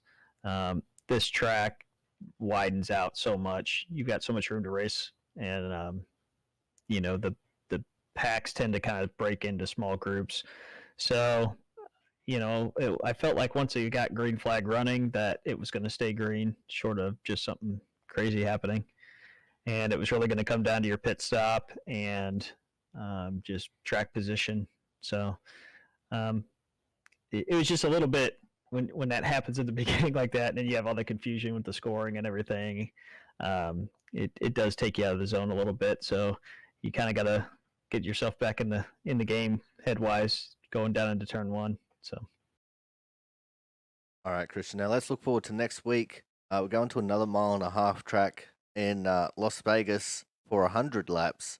So what's the feeling like for you going to Las Vegas with these cars? Yeah, I'll be honest. I don't really like them on the big tracks very much. They're pretty fun to drive, but they just don't have enough power, and so felt like today it would have been a little more fun if the car was a little harder to drive. So it'll really depend on what kind of setup we get. If we get another tight set and you're kind of just saving your right front, it'll look like this.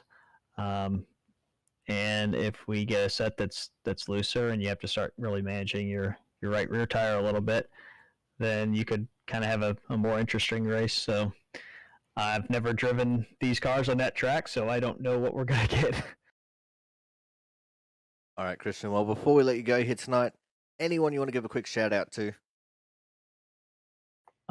Yeah, actually, Output Racing, and all the guys who sponsored races. And I'm gonna say I think it's autism awareness this time around. Yep.